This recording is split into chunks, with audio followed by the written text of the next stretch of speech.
I am in Springvale,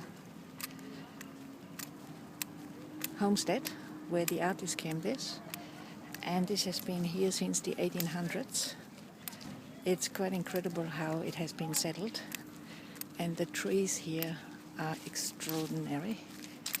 They are those really big ones, like that one.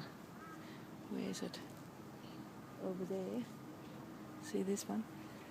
They have been planted for the children which were born at that time to this family, and they are called Indian rain trees, and they close up the leaves at night time, and in the morning they open up again, and when you stand underneath it you can almost feel the moisture what the tree releases. And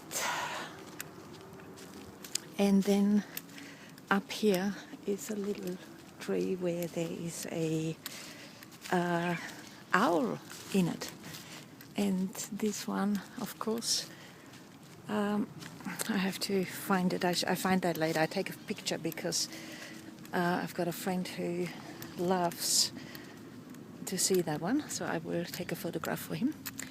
And when you look from over here, this whole area back there, you can see how beautiful and big those trees are. Extraordinary. And they had 5 children, and a tree was planted for each of those children.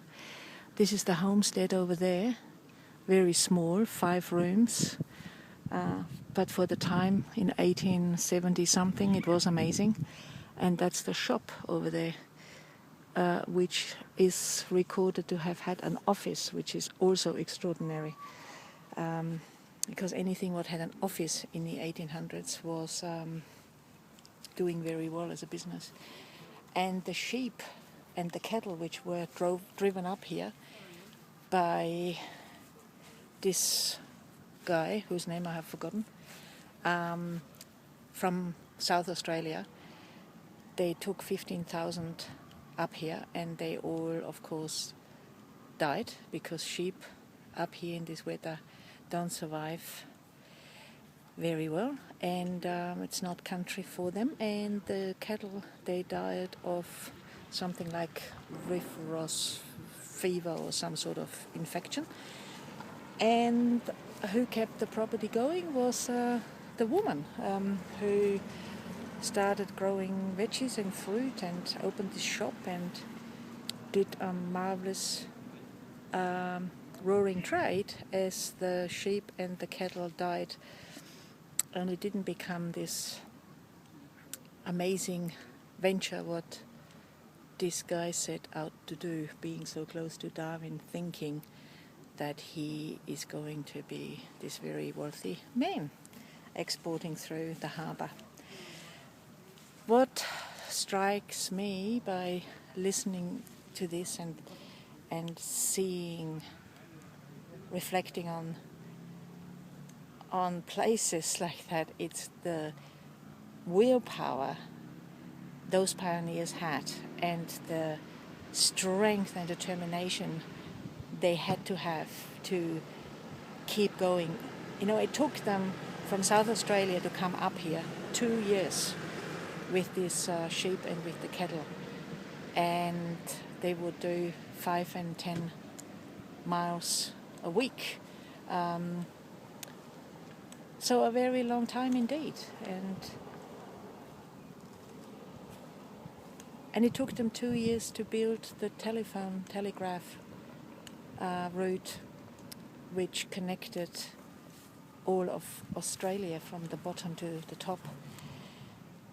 I think it is bloody amazing what people manage to do without computers, without Mr. Google, without working out mathematics to do this, like this homestead you see in the back. No, this was the shop. Where is the homestead? Where is the homestead? Here. Yeah, should be. Yeah, hiding behind here. That homestead to actually do this and to build, to get the stones happening. And yes, this is a small place. And yes, for me, being from Austria, where huge castles and chalets have been built the same way on the back of poor people's backs, and lots of people died for the riches. And in many ways, of course, this is happening and has happened all over the world, and it hasn't changed. There's always, again, people benefit from other people. So you can see here, back there, there's that beautiful house, which would have been quite a mansion in its day. Today we probably call it a little miner's cottage. And down the road there